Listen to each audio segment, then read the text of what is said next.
vamos a hablar justo con Dania Rabel, ella es consejera del Instituto Nacional Electoral, que nos cuente un poco, pues, qué es lo que se decidió, ¿no? Dania, ¿cómo estás? Buenos días.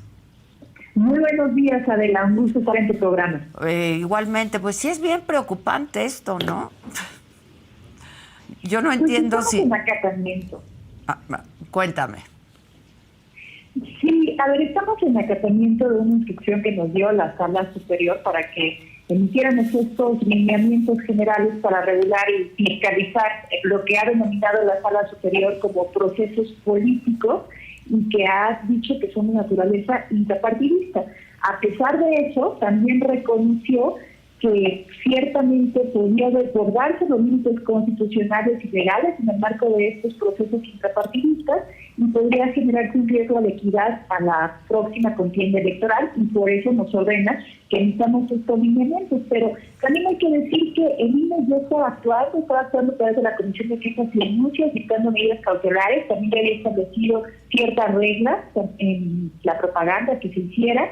Había establecido alguna regla la Comisión de Fiscalización. Incluso nosotros ahora, como no estamos en proceso electoral, no existe un monitoreo que se tenga que hacer, pero ante estas cuestiones inéditas que estábamos viendo, se ordenó que se hiciera ese monitoreo desde el 15 de junio para que se recolectara toda la propaganda y quedara evidencia de lo que había en todo México. También el propio Consejo General ordenó que hubiera una correcta coordinación entre todas las áreas para que, si a lo mejor en el ámbito de las quejas y denuncias se advertía cierta propaganda y se certificaba, se la pudiera mandar a la línea técnica de fiscalización para que también le sirviera, o si lo hacían nuestros órganos desconcentrados, también nos pudiera dar esa información y la pudiéramos utilizar. Entonces ya veníamos trabajando en ese ámbito, pero ahora además la Sala Superior nos dijo, da muchas claridades que no se tenían, como por ejemplo lo que mencionabas tú, el tope de gasto, cuántas aportaciones pueden hacer las personas, de qué monto puede hacer cada persona una aportación, incluso las personas involucradas o los simpatizantes y militantes.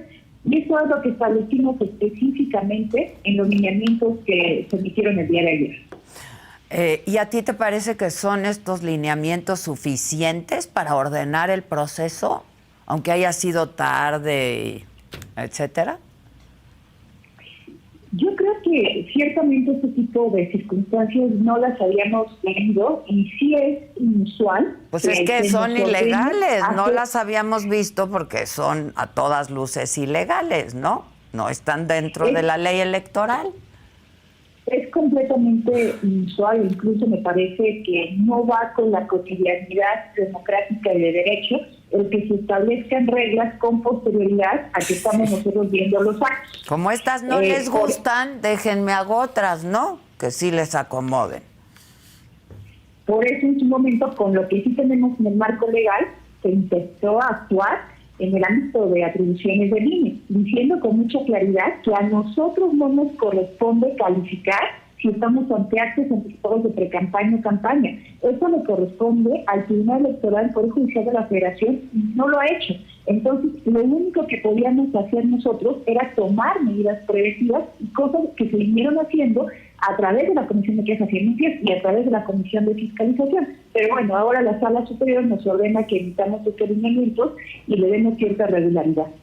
Ahora, pues va a estar bien difícil la fiscalización, ¿no? Si pues hasta hace poco en unas hojitas presentaban o en un Word, pues va a estar bien difícil, ¿no? Yo creo que lo que hay que destacar aquí es que, como te decía, desde la Comisión de Fiscalización ya se había instruido que se empezara a recolectar toda esta información. Entonces, lo que nosotros hayamos recabado, incluso antes de la emisión de este acuerdo, de este lineamiento, también se va a contabilizar, porque ya se venía recabando esa información, y entonces lo único que va a ocurrir es que se va a destinar a lo mejor como gasto ordinario, se va a destinar como de pre-campaña y campaña según corresponde sea clasificar, o en el marco de estos procesos políticos, como los denomina la Sala Superior, pero eso se tiene que contabilizar, y eso no es, a diferencia de lo que dijeron algunas voces, darle efectos retroactivos a esto, porque la obligación de rendir cuentas de los partidos políticos con los recursos públicos que se les dan es permanente. Ahora, tú votaste en contra del tope de gastos de 34 millones. ¿No te pareció adecuado? ¿Por qué? Me pareció excesivo, pero sí hay que reconocer algo. Justamente como esto no está normado, la verdad es que pues tratamos de tomar algunos parámetros de referencia para establecer este tope de gasto. Y el parámetro que estableció la mayoría fue tomar como referencia el tope de gastos de precampaña que tendremos para esta elección y a partir de eso establecer el equivalente al 40%. Para mí, un 25% era lo óptimo, lo cual prácticamente nos hubiera bajado este monto a la mitad, ¿no? Casi, entonces como unos 17 millones estaríamos hablando, y yo creo que para mí eso era más que suficiente, porque además hemos tenido, por ejemplo, un partido político en concreto que ha dicho que lo que les iba a dar de recursos a las personas participantes en su proceso eran 5 millones, entonces incluso eso era mucho más de lo que se ha manifestado públicamente, pero bueno, la mayoría votó diferente. ¿Se cortó o me escuchas? ¿Dania? Sí, ¿me escuchas? Sí. No, es que también, a ver, ya no me hace mucho sentido entonces, si ustedes fijaron este tope de gastos de 34 millones, que es el 40%, que tú piensas que hubiera sido mejor el 25%, en todo caso, pues no son los 5 millones que según esto va a gastar Morena, ¿no? O sea... Justo, ese fue uno de mis argumentos. Pues claro, Justo, entonces es lo que yo decía hace es, un rato, que no, ahora sí que no me vengan que con eso alcanza, ¿no?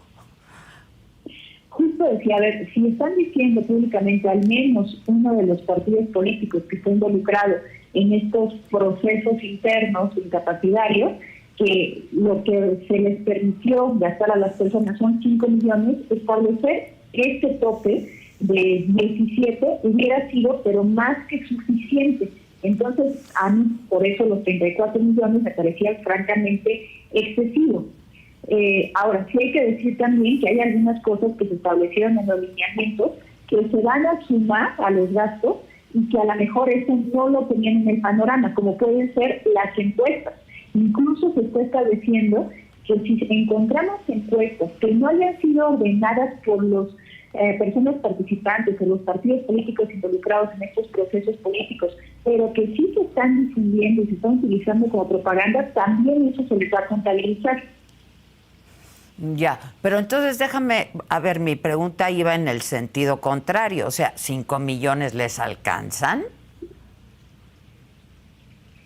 No lo sé. La verdad es que pues para un proceso interpartidista que están diciendo que ese es su objetivo, pues a lo mejor sí, pero no podría yo decir.